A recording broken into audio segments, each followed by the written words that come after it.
Hey, Matt, thanks so much for being on the show. Yeah, of course. Thank you. Happy to be here. So, before we start, can you just give us a couple of sentences about who you are and what is it that you do? Yeah, so my name's Matt Anderson. I'm a native of Pittsburgh, Pennsylvania, and I'm on my way to move to Washington, D.C. via Missoula, Montana, Greensboro, North Carolina, and I've been a social worker largely in the child welfare field for the last 20 plus years, and a lot of that time has been in the policy realm. Nice. That's a good, cool introduction. Thanks so much for doing that. Let's go and do a little bit of rapid fire questions. Okay. Um, if you had all the money in the world, what would you do with it? All of the money in the world, I would distribute it equally so everybody had enough to live the life of their dreams. Nice. What would you do if you weren't in the space of government relations? Oh, wow. So there's two things that come to mind. One is when I get really stressed and overwhelmed by the never-ending nature of the work. Like we never actually totally solve or fix things, right? Today's solutions are tomorrow's problems. So when I get kind of deep in that place, I'm like, I should just be a landscaper, go cut grass for a living. Grass is tall, grass is short, feels good. I think about that a lot. But really, I would be a professional snowboarder. Oh, nice. That's awesome. Yeah.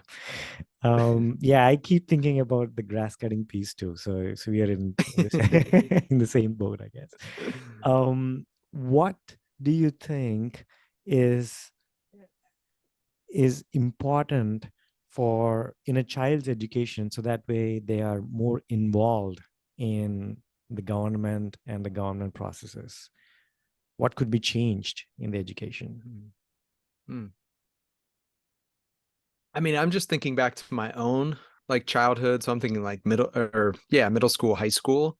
Um, I think we just have to make it real. You know, policy, public policy affects our lives every single day, whether we realize it or not. And so I think that we don't do anywhere near a good enough job in public education or middle school, high school of helping young people understand the relevance to their lives and why it's important and and like what this kind of profession is. I don't know if we expose young people at all to what this profession is all about and what good you can do in the world. Mm. And how would you describe the profession of lobbying to someone Mhm. who is thinking about getting into this space? Hmm. Yeah. Um, I would say first, and we mentioned this before we jumped on here, is that politicians, especially right now in 2023, politicians do not have a great reputation. And I would say that lobbyists, as an extension of that, probably have an even worse reputation. And so I think that's real. I spent 10 years as a lobbyist, and so I had to deal with that, in a very personal way. But I think that, the profession is about, I see politicians.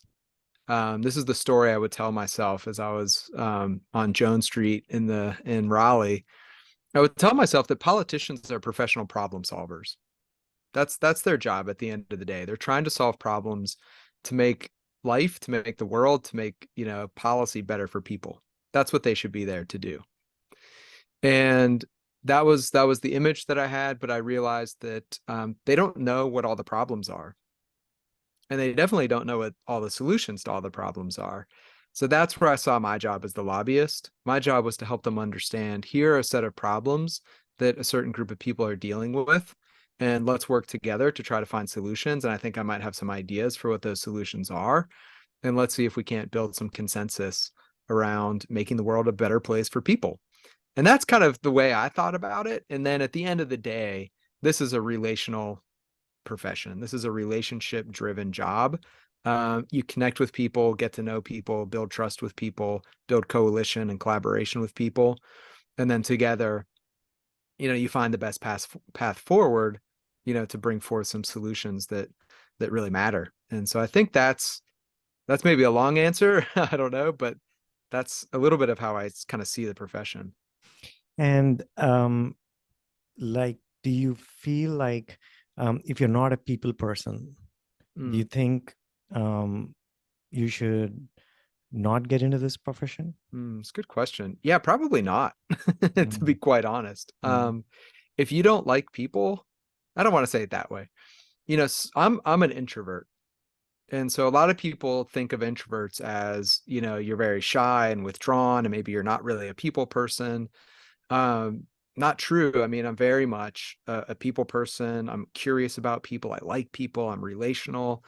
Um, but it just wears me out. If I spend all day, walking the halls of the General Assembly, by the time I get home at the end of the day, I'm done. I don't want to talk. I don't want to do anything. Like, I need to just calm and relax and go to bed. Um, so I think you have to be self-aware of what kind of person you are. But this is to be a lobbyist, to be in governmental affairs. I mean, you are in the people relationship business, and you have to enjoy it. Because if you don't enjoy what you're doing, if it doesn't give you energy and excitement and doesn't tap into your creativity, it's not the job for you. So I think that you have to, I think you have to love being with people and working with people. mm. And you did you stumble into, you said your focus is child welfare, right? Yeah. So did you stumble into it, Yeah. or did you always have this passion towards it? Yeah, no, it's an interesting question. I did. So my undergrad degree was actually liberal studies. So very broad degree with a minor in psychology, but also almost a minor in political science and environmental studies. And so there was a lot of intersection of like people, problems, policy, in my undergrad, but I never thought about like being a lobbyist or being in policy or anything like that. So the seeds were there, but I did stumble into it as a social worker. So my first job in child welfare in 2007 was I was working with kids who were aging out of foster care, and we won't get into it here, but there are a lot of problems to be solved, particularly for that group of kids who age out of the foster care system, meaning they turn 18 and the government walks away and says you're on your own, and it's a setup for failure for those kids. And that's the population that I was working with and building relationships with and getting to know. And I stumbled into this simple practice that I use today, and it's listen, learn, act. So listen to people's stories, learn from their expertise, and take action with them. And so I started to do that with kids aging out. Another very long story short, we made a feature documentary film about America's foster care system. And what the kids in the film said is that they wanted their story to be heard by people that could make the system better. And so we started asking ourselves, well, who are those people? We're like, okay, who are your parents when you're in foster care? Well, the government is your parent when you're in foster care. So we felt like who we really needed to share their story, their truth with was elected officials, people that were in government making decisions, policy decisions about what happened to these kids and their lives. And it was that then got us to Washington, D.C. in 2009. And that was really my first experience with, really doing policy work in a sense. And so we were working at the time. I mean, I was 28 years old, maybe 29 years. I had no business sitting in the office of Senator Chuck Grassley or Senator Mary Landrieu, um, and some others as well. But Chuck Grassley was the ranking member of the Senate Finance Committee. And so he was in one of the most powerful positions in Congress at the time. And that committee oversees Title 4E, which is the federal financing for our child welfare system in this country. And so, yeah, I mean, there we were, me and two kids who aged out of foster care in Montana, sitting in his office saying, how are we going to stop this issue of kids aging out of foster care and then, falling through the cracks of society? And, that led to a whole series of things that followed over the next couple years. But it was a stumble, to be more succinct. I stumbled my way into policy. Hmm. But I followed the truth of what these young people wanted to see happen, which is they wanted the system to be better for the kids coming up behind them. That's really inspiring. Yeah. And would you say people or like anyone who wants to get into this field, Yeah. do you think they should first figure out what is it that they want to get behind and Mm. then get into policy, or should they first learn the ins and outs of the profession and then figure out which policy they want to work for? I think you have to know what your values are, what you believe in. I think you have to know what issues are important to you. And I think you have to know who the people are that are being impacted by those issues. I think you have to be in relationship with those people. You have to understand what their needs, wants, and desires are. And then you get into policy work. If you do it the other way around, there's a lot of power in government. There's a lot of power in the seats of elected officials. And whether you're in those seats or lobbying with people in those seats, power corrupts. I think it's a reality of life, of the human experience. And I think if you go into it because you just want to be doing policy work and you want to have that sort of like position of some power, I think that's dangerous. I really do. I really think that policy has to be for the people. And so if you don't know who the people are and you don't know what they're for and what they stand for and what they want in life, then I think you can get really misguided. And I think it can be not a good place to be. So that's, yeah, at least that's my position. Mhm. So yeah. Okay. And what is the best advice you've ever received? Best advice around policy kind of Sure, work. sure. Yeah. Or in general in life, Yeah. which you kind of adhere to. hmm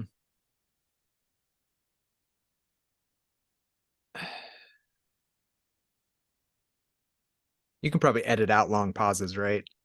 That's fine. Yeah, good. You know, yeah, there's a bunch of different things that are running through my head. Um, I want to share this story. This was the first time I was going to Capitol Hill. I was leaving from Missoula, Montana, and the two young people who I was working on this film with were coming with me. Rafe was one of them. Rafe at the time was living on the streets, hopping trains, traveling the country, and he was a self-described street kid, and he wore these pants that he called his dumpster pants. And I said to him, Rafe, we're going to Capitol Hill. There's kind of an attire there, maybe like, get some dress clothes. And he looked at me. He was like, nope, like, I'm not doing it. He's like, I will shake their hands the same exact way, whether I'm in a suit and tie or my dumpster pants.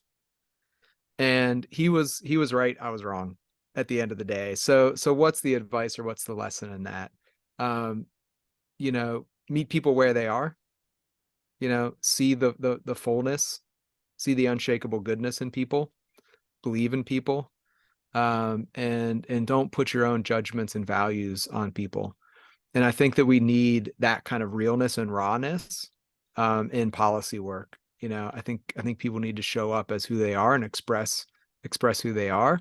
And I think those of us that might sit in a position of power should just meet people right there. And I think that's a beautiful thing to do. And I didn't know how true that was until Rafe set me straight that day. So, Wow, that's amazing. I mean, how old was he when you oh, were at there? the time he was 18. Oh man, see, Yeah, he was 18 years old. that's amazing. The hmm amount of self-awareness And you and know what? You know maturity. what he did actually after that day? Instead of, he convinced me, or I don't think there was no convincing. He didn't care. He was not going to wear anything but the dumpster pants. But what he did instead of the suit, he went and got a big tattoo on the side of his face, and he showed up and testified on Capitol Hill to the Senate caucus on foster youth with Senator Grassley and Senator Landrieu in the room, and a whole bunch of leaders in child welfare around the table. And he said to them, look, I may look tough. I may look like a bad kid with a big face tattoo, but I have a heart that would swallow everybody in this room. Wow. And it just like, I mean, I get chills every time I think about that or share that story. Um, but the truth of that is like, see me for who I am, you know, see the fullness of who I am. and treat me with the dignity and respect that I deserve as a human being. And I think if we're making policy from that place of seeing the humanity in people, then I think we're on the right track. That's awesome. Yeah, thanks so much Mm-hmm. for sharing that story. And Rafe, if you're listening to this, kudos to you, man. That's awesome. Yeah, yeah, he's an amazing guy. Let's switch a little bit into your personality. How would you describe yourself in one word? Uh, Laid back. I don't know. I'm kind of a cool, calm, collected for the most part. Nice. Um, what is your favorite music? My favorite music. Um, you know, I listen to a lot of I listen to a lot of reggae music, a lot of hip hop music, and then I listen to a lot of what might be considered like hippie, like Grateful Dead and this kind of stuff. So a little Nice. bit of a mix.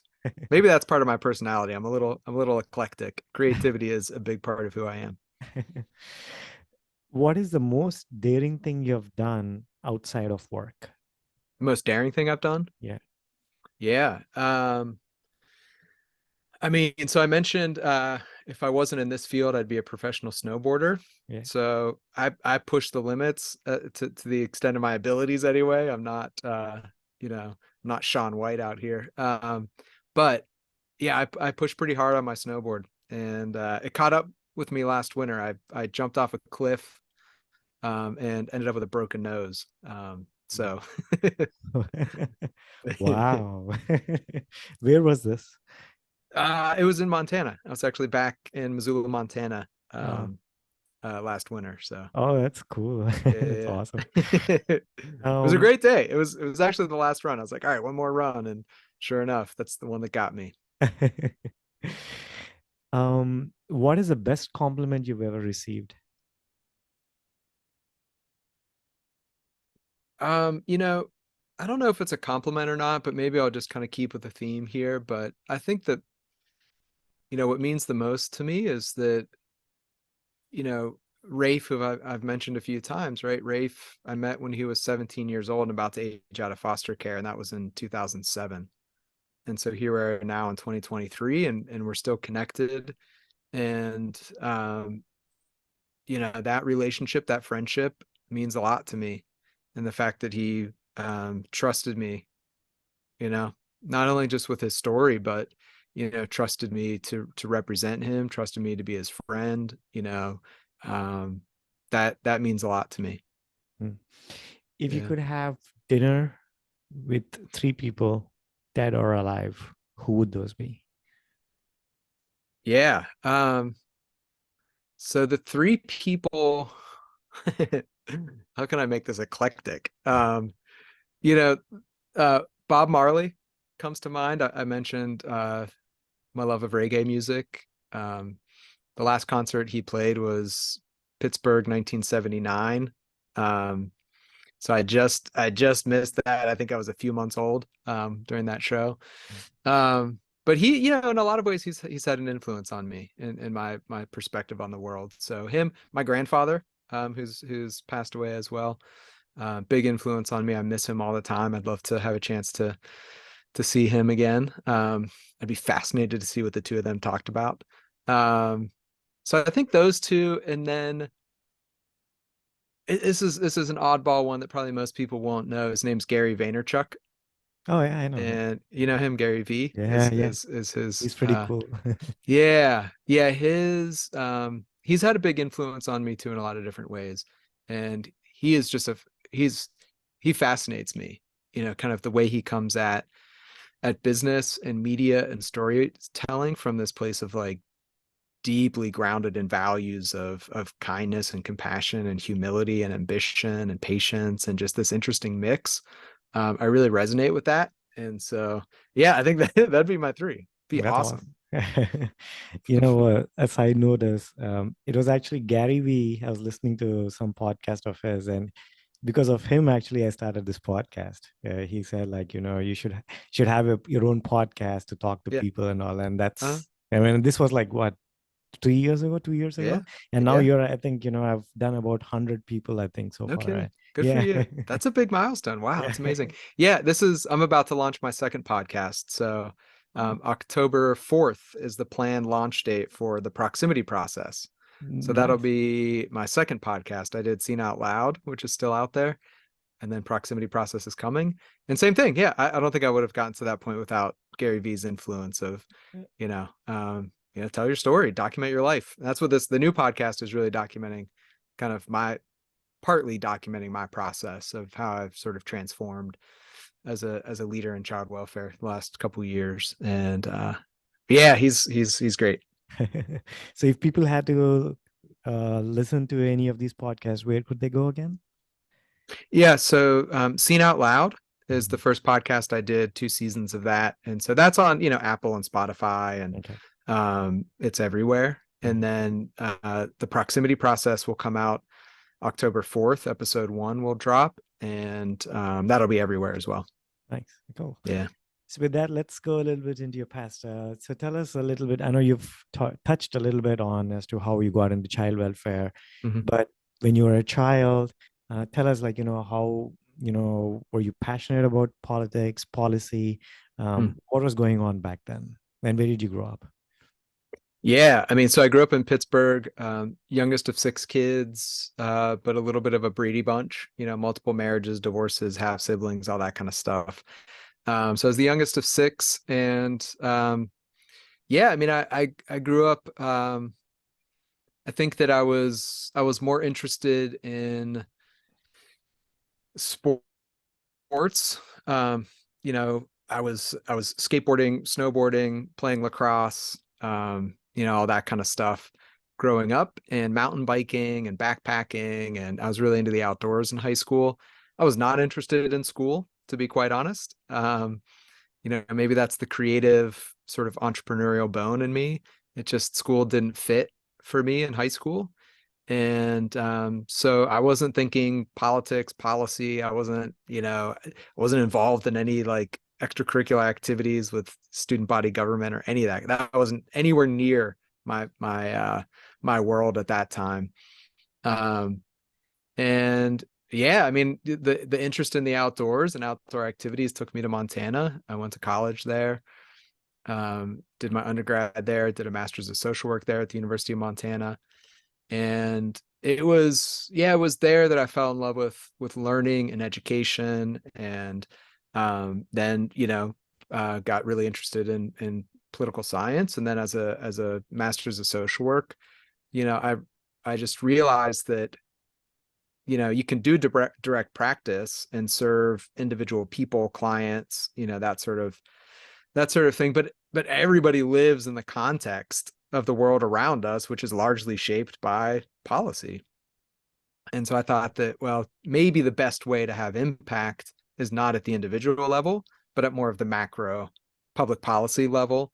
Kind of how do we impact the context in which people live, and not just, individual behaviors as like a therapist or something like that. And so I think that's when I got really, really interested in public policy and governmental affairs and that sort of thing. Mm. And Yeah. when did you move to North Carolina and why? Yeah, I moved to North Carolina in the fall of 2011. The film that I mentioned, From Place to Place, the documentary, had come out that spring. And so I was out, traveling the country with the film screenings, film festivals, actually not so much film festivals, a little bit, but mostly screenings around the country, and was just sort of like, okay, what's going to be next? And an opportunity came along to work for Children's Home Society of North Carolina. And so I took a job there and started there at the end of 2011 and worked there for 11 years. And that's where I eventually got into being a lobbyist, an actual, registered lobbyist. And what was your like takeaways? Like what did you learn from that 10 to 11 years of experience, which, if you had Mm-hmm. to like put it in a nutshell, what did you learn from it that other Mm-hmm. people can learn from you? Yeah, I mean, I think the first thing that I learned that I think about a lot is that the the the legislative process is accessible and available to us. You know, you don't even have to be a registered lobbyist, right? I mean, you can go to Raleigh and go to Jones Street and go to the General Assembly, and you can meet with your elected officials, and the doors are open, you know. And I think that was the first thing that I really took away, was that, wow, this isn't something out there that, you know, regular people like me can't go and be a part of, you know. So I think that was a big takeaway for me. I think the other thing was just sort of to be quite honest, a little bit of the chaos of how things get done. And, you know, you get behind the scenes and you see how things really happen. And, you know, it's amazing that things actually get done, with how much is happening, and how fast things can be moving, and, you know, then how slow things can be moving, and how many things are moving. It's a little crazy making, but it gets done at the end of the day. But it doesn't always get done the right way or the best way, or particularly well all the time. And I think it's not only accessible to us. I think that, you know, if we're concerned about the quality of sort of the, you know, the quality of life for our fellow citizens, then I think we should take the opportunity to go be part of the process. You know, if policy is being made without the people's voice being represented, it's not going to be the best policy. And I think, you know, just the importance of being a participant, you know, really stuck with me. Mm. And looking towards your future, like, where do you see yourself? You said you're moving to DC. Yeah. So what is the thing which is, you know, exciting for you in the future? Yeah, I mean, so I'm obviously super excited about what I'm doing now. You know, I left my job a year ago, gave myself some time to kind of really reflect on, where do I want to go with the rest of my career? How do I want to show up in child welfare? What do I want to stand for? How do I want to lead in alignment with my values? You know, that was all really, really important to me. And I felt like in my job, and in the work I was doing, I wasn't aligned with my values anymore. And so, yeah, I mean, I started my own company, Proximity Design Studio, and I'm excited, you know, to continue to build what that company stands for and lead from a place of being in my values. And from a policy point of view, that's going to be part of it. But where I am right now is that my policy work in the past has always been about, how do we fix systems? How do we make systems better? How do we make systems better for kids aging out of foster care? How do we make systems better for kids in foster care? So it's always like the structures, you know, the policy, the practice, where we put our money as a government. That's not where I'm focused anymore. It's not the structures. It's not the specific policies anymore. You know, I've come to this place where I believe that systems don't change until people change. That public policy work is an inside job, meaning it starts within us. So there's a personal transformation process that I think we need to go through, so that we do stand for being in service of people, not systems. And that's the process that I've been going through. And that's the process I want to help other leaders go through as well, so that when we get to the place of what policy should we work on, we've gotten to the place inside ourselves first, where we're believing in people, standing with people, and we're doing everything in service of people and not systems. And that's a long game kind of process for me, but that's where I am right now. And I want to be in that place before I get focused on specific like policy issues. And is that something someone can learn? I mean, when you say you're going through that process, like, I mean, is that like a steps to get to that point?